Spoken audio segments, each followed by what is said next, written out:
Hi, எல்லோருக்கும் வணக்கம். Welcome to Vijith views. இந்த வீடியோவில் நம்ம இன்னைக்கு வைரலான 3 டாபிக் பற்றி கண்டிப்பாக டிஸ்கஸ் பண்ண போகிறோம். ஸோ வீடியோக்குள்ளே போகிறதுக்கு முன்னாடி நம்ம சேனலுக்கு நீங்கள் புதுசாக இருந்தீங்க அப்படின்னா கண்டிப்பாக சப்ஸ்கிரைப் பண்ணிக்கோங்க. வீடியோ மறக்காமல் ஒரு லைக் பண்ணிக்கோங்க. இப்போ நம்ம வீடியோக்குள்ளே போகலாம். ஸோ இன்றைக்கி நம்ம பார்க்க போகிற முதல் டாபிக் வந்து பார்த்தீங்கன்னா, ரித்தானியா அவர்களுடைய தம்பி என்கிட்ட பர்சனலாக ஒரு மெசேஜ் வந்து பண்ணியிருந்தாரு. ஸோ அதை பற்றி விரிவாக என்ன நடந்தது அப்படிங்கிறதை பற்றி அவருக்கு தெரிந்த சில விஷயங்கள் என்னுடைய கமெண்ட்ஸில் வந்து சொல்லியிருந்தாரு. ஸோ அதை பற்றி ஒரு கிளாரிட்டிக்கு உங்களுக்கும் கொடுத்துடலாம் அப்படின்ற மாதிரி தான் இந்த வீடியோ.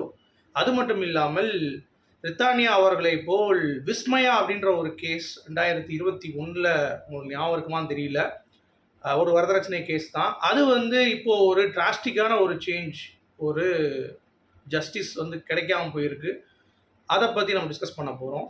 சரி, ரித்தானியா மாதிரியே கேரளாவில் இன்னொரு ஒரு பொண்ணும் இப்பாஞ்சிகா அப்படின்ற மாதிரி அவங்களும் வரதட்சணை கொடுமை தான். அவங்களாச்சு இப்போ ரித்தானியாவாச்சு அவங்க வந்து இறந்துருக்காங்க, விஸ்மயாச்சு அவங்க இறந்துருக்காங்க. பட் இப்பாஞ்சிகா இதில் வந்து பார்த்தீங்க அப்படின்னா அவங்களுடைய மகளையும் கொன்னுட்டு இவங்களும் தற்கொலை பண்ணியிருக்காங்க. அப்படிங்கிறத கேட்கும் பொழுது என்னடா இது, இப்படி எல்லாம் வந்து செத்துட்டே இருந்தீங்க அப்படின்னா நீதி அப்படிங்கிறது வந்து பார்த்தீங்கன்னா ஈஸியாக அவங்க மேலே குற்றம் சொல்லிட்டு எதையோ ஒன்று சொல்லிட்டு இவங்க வந்து கடந்து போய் அவங்க வெளியே வந்துடுறாங்க அப்படிங்கிறது பார்க்க முடியுது. பெண்கள் தைரியமாக போராட வேண்டும் அப்படிங்கிறது ஒரு பக்கம் இருந்தாலும் அதற்கு சமுதாயம் வழி வகுத்துதா அப்படிங்கிறது தான் ஒரு மிகப்பெரிய ஒரு கேள்விக்குறி. எனக்கு தெரிஞ்சு நம்ம வந்து இந்த 3 டாபிக் தான் பேச போகிறோம். பட் அதுக்கு முன்னாடி கவினோட கள்ளக்காதல் அப்படின்ற மாதிரி நேற்று ஒரு வீடியோ நம்ம வந்து பேசியிருந்தோம். பட் அது ஏர் இண்டியா டாபிக் கூட மெர்ஜ் பண்ணதுனால அதை பற்றி ஒரு கிளாரிட்டி கொடுக்க நான் வந்து அது ரொம்ப டீட்டெயிலாக போகல. ஸோ அதை பற்றி நம்ம வந்து பேசுகிறோம். ஸோ டோட்டலாக வந்து மொத்தம் 4 டாப்பிக்கு. சரியா? ஸோ சப்ஸ்கிரைப் அண்ட் லைக் பண்ணிக்கோங்க. இப்போ நம்ம வீடியோக்குள்ளே போகலாம். ஸோ ரித்தானியா தம்பி, அதாவது அவருடைய சித்தப்பா பையன், நம்ம பெரியப்பா அப்படின்ற மாதிரி ஒரு கம்யூனிகேஷன் போயிட்டு இருந்தது. ஸோ பட் அது அவங்க பெரியப்பா இல்லை. ஏன்னா பெரிய பெரிய சேனல்ஸ்லாம் வந்து பார்த்தீங்கன்னா ரித்தானியாவுடைய பெரியப்பா தான் பேசினாங்க அப்படின்ற மாதிரி சொல்லியிருந்தாங்க. ஆனால் அவங்க வந்து பார்த்தீங்க அப்படின்னா சித்தப்பா, அவருடைய பேர் பூபதி. ரித்தானியாவுடைய அப்பா பேர் வந்து அண்ணாதுரை அப்படின்ற மாதிரி அவர் வந்து சொன்னார்.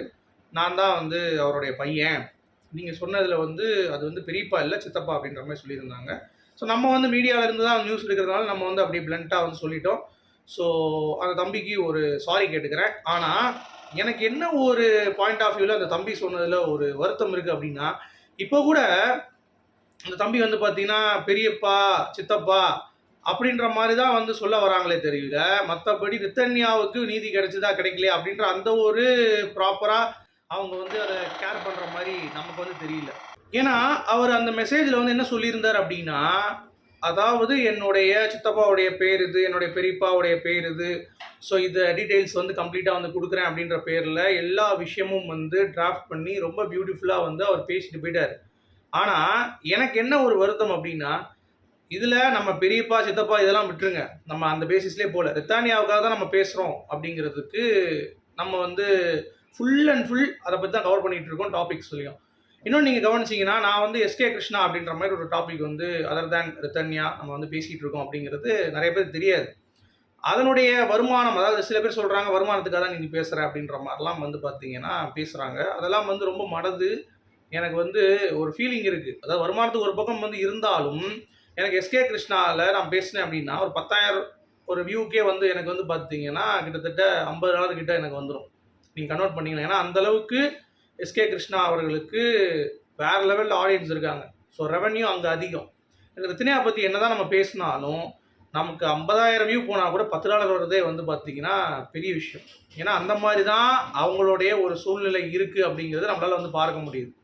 ஓகேங்களா? ஸோ அப்படி இருந்து நம்ம ஏன் குரல் கொடுக்குறோம், டெய்லி அவங்கள பற்றி பேசுகிறோம் அப்படின்னா இந்த கேஸ் வந்து கண்டிப்பாக வெற்றி நோக்கி போகணும் அப்படிங்கிறது தான் என்னுடைய ஒரு பாயிண்ட் ஆஃப் வியூ.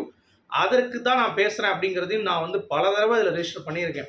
ஓகேவா? ஆனால் எனக்கு என்ன ஒரு ஆச்சரியம் அப்படின்னா, இப்போ பேசின அந்த ரித்தன்யாவுடைய தம்பி வந்து பார்த்தீங்கன்னா அவர் வந்து இவங்க வந்து இப்படி இது வந்து அப்படி அப்படின்ற மாதிரி பேரையெல்லாம் வந்து மென்ஷன் பண்ணிவிட்டு கடைசி வந்து பார்த்தீங்கன்னா நாங்கள் வந்து ரொம்ப சப்போர்ட்டிவாக தான் இருந்தோம் எங்கள் பெரியப்பாவுக்கு, அதாவது அண்ணாதுரைக்கு ரித்தன்யாவுடைய அப்பாவுக்கு நாங்கள் ரொம்ப சப்போர்ட்டிவாக இருந்தோம். ஸோ கடைசி வரைக்கும் நாங்கள் அப்படி தான் இருக்கோம், நாங்கள் வந்து அப்படி கிடையாது அப்படின்ற மாதிரி அவர் வந்து தன்னை காப்பாற்றிக்கிற கொண்டு போகணும் அப்படின்ற மாதிரி தான் வந்து நினைக்கிறாரே தவிர ரித்தன்யாவுக்கு அங்கே வந்து என்ன நடந்துச்சு, என்ன நீதி கிடைக்கணும், என்ன வந்து நீங்கள் கொடுக்கல அப்படின்ற ஒரு பேட்டர்னில் நீங்கள் யோசிச்சிங்கனாலே அவங்க முன்னாடியே வந்து இவங்க சித்தப்பா கிட்ட எல்லா விஷயமும் சொல்லும் பொழுதும் கண்டிப்பாக வந்து இவங்க வந்து இல்லைம்மா அங்கே அட்ஜஸ்ட் பண்ணி தான் இருக்கணும் அப்படி அதாவது என்ன சொல்லியிருப்பாங்க அப்படின்னா, நீங்கள் வந்து உன் அப்பனுடைய மானத்தை வாங்கிறாத. ஏன்னா நீ வந்து வெளியே வந்துட்ட அப்படின்னா ஆளா வெட்டியா, அப்புறம் அவங்க அப்பா வந்து ரொம்ப பாவம், அவன் ரொம்ப மனமுடைஞ்சு போயிடுவான், நீ அங்கேயே அட்ஜஸ்ட் பண்ணி வாழுன்ற மாதிரி அங்கேயும் அவங்க சொல்லியிருக்காங்க.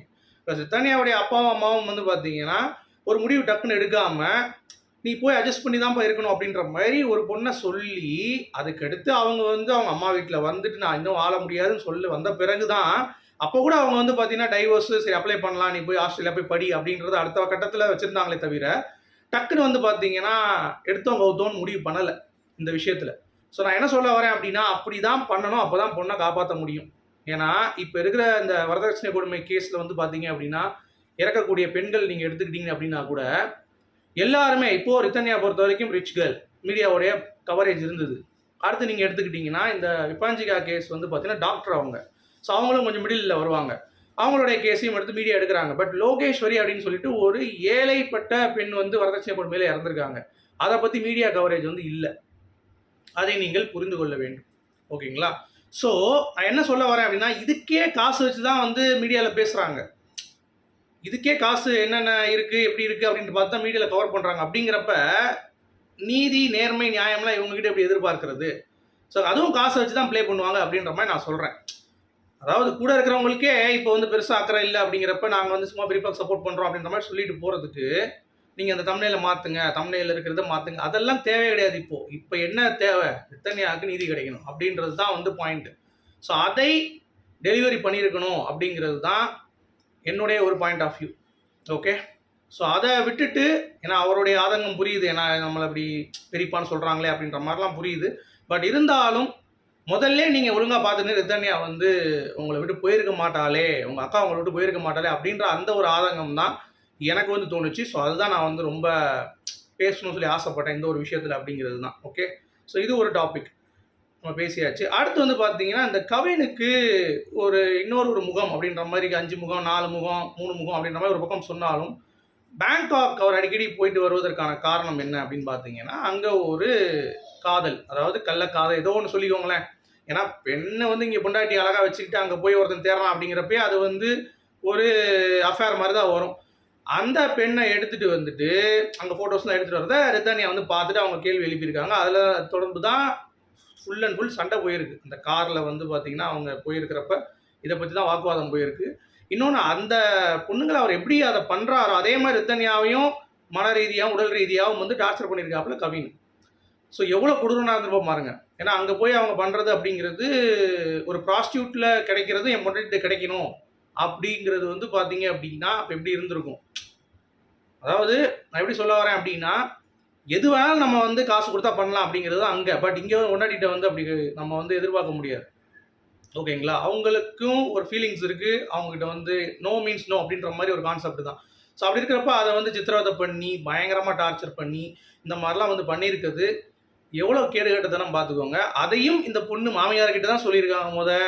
அவங்களும் வந்து இந்த மாதிரி மிரட்டியிருக்காங்க அந்த பொண்ணை அந்த மாதிரி. அப்போ எல்லாத்தையும் மிரட்டியிருக்காங்க. ஒரு பக்கம் அப்பா அம்மா போனால் அவங்க ஐயோ இது போனால் நமக்கு குடும்பம் பேர் இதாயிரும்பா அட்ஜஸ்ட் பண்ணிக்கோன்றாங்க.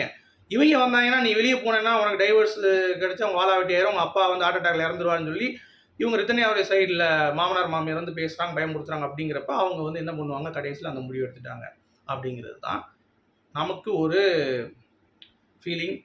ஏன்னா இப்போ இந்த கேஸும் வந்து அப்படியே டைல்யூட் ஆகிடுச்சு. மக்கள் வந்து கொஞ்சம் மறந்து அடுத்தடுத்து பார்க்க ஆரம்பிச்சிட்டாங்க. ஏன்னா மக்களும் வந்து அவ்வளோ ஆக்டிவாக இருக்க போகிறது கிடையாது. ஸோ இவங்களும் அப்படியே வந்து அதை அப்படியே கேட்கவாம அப்படியே விட்டாங்க அப்படின்னா, நம்மளும் பேசாமல் விட்டோன்னா எவனும் பேச மாட்டான். அதுக்கடுத்து பேசுகிறதுக்கு ஆளே கிடையாது, எவனும் இருக்க மாட்டான் அப்படிங்கிறது தான் பாயிண்ட்டு. பட் இதில் நான் ஒன்று சொல்லணும்னு ஆசைப்பட்றேன். இந்த கேஸ் இப்படியே இருந்தது அப்படின்னா, இப்போ விஸ்மயா அப்படின்ற ஒரு கேஸ் மாதிரி தான் இது ஆகும். விஸ்மயா அப்படின்ற கேஸ் 2021 கேரளாவில் இதே மாதிரி 100 சவரன் நகை, 10 லட்சம் காரு, 1.5 ஏக்கர் நிலம், அதுக்கடுத்து வந்து பார்த்தீங்கன்னா அந்த பொண்ணை வந்து கல்யாணம் பண்ணி கூப்பிட்டு போய் அவ்வளோதான் வரதட்சணை கொடுமை. அந்த பொண்ணு வந்து இறந்துட்டாங்க. இறந்த பிறகு 10 ஆண்டு இவருக்கு வந்து சிறை, 12 லட்ச ரூபா வந்து ஃபைனு. ஆனால் உச்சநீதிமன்றத்தில் போயிட்டு அவர் வந்து அப்ளை பண்ணி இப்போ ஒரு 4 வருஷத்துலேயே வந்து பார்த்தீங்கன்னா வெளியே வந்துட்டாப்புல. He is released now. So என்ன தண்டனை அவங்களுக்கு கிடச்சிருக்கு அப்படின்ற மாதிரி அந்த கோணத்தில் நீங்கள் விசாரிக்கணும்ல. அதே தான் இப்போ ரித்தன்யாவுடைய கேஸுக்கும் நடக்க போகுதா அப்படின்ற ஒரு மிகப்பெரிய ஒரு கேள்விக்குறி. இது ஒரு பக்கம். அடுத்து வந்து பார்த்தீங்க அப்படின்னா விபாஞ்சிகா அப்படின்ற மாதிரி ஒரு பெண், கேரளா பெண் தான். அவங்களும் ஷார்ஜாவில் வந்து இருந்திருக்காங்க கணவனோட. அவங்களுக்கு ஒரு பிள்ளை இருந்திருக்கு. அவன் என்ன பண்ணியிருக்கான், இவன் ரொம்ப அழகாக இருக்கா அப்படின்னு சொல்லிட்டு மொட்டை அடிச்சிருக்கான் இந்த பிள்ளைக்கு. அவர் நீங்கள் பார்த்துக்கோங்க, இந்த மாதிரி சைக்கோவாக இருக்கானுங்க அப்படின்னு சொல்லிட்டு. ஏன்னா என்னுடைய அழகாக இருக்கா, வரதட்சணையும் கொடுக்க மாட்டா, ஸோ மொட்டை அடி அப்படின்ற மாதிரி. அந்த பொண்ணு தாங்காமல் அந்த சின்ன பொண்ணையும் கொன்னுட்டு இவங்களும் வந்து தற்கொலை பண்ணியிருக்காங்க. இப்போ இந்த கேஸ் என்ன ஆக போகுது, காசு இருக்கிறவன் காசு கொடுத்து வெளியே வந்துடுவான், அவ்வளோதான். ஸோ நம்மளும் வந்து 4 நாள் வந்து பார்த்தீங்கன்னா ஜஸ்டிஸ் பேச போகிறோம். அடுத்து என்ன டாபிக் வருதோ அதை பேச போகிறோம், அப்படியே போக போகிறோம், அவ்வளோதான். ஸோ இங்கே என்ன நான் சொல்ல வரேன்னா, கிரவுண்ட் ரூல் வந்து பணம் இருக்கிறவன் பக்கோடா சாப்பிட்றான் அப்படிங்கிறது தான் இப்போதைக்கு நியாயமாயிடுச்சு. இந்த நேர்மை நீதி எல்லாம் சொல்லி குப்பையில் தூக்கி போடுங்கடா அப்படின்ற மாதிரி தான் என்னுடைய பாயிண்ட் ஆஃப் வியூ. ஸோ நீங்கள் என்ன நினைக்கிறீங்க அப்படிங்கிறத சொல்லுங்கள். மீண்டும் அடுத்த சந்திப்போம். அது வரைக்கும் குட் பை.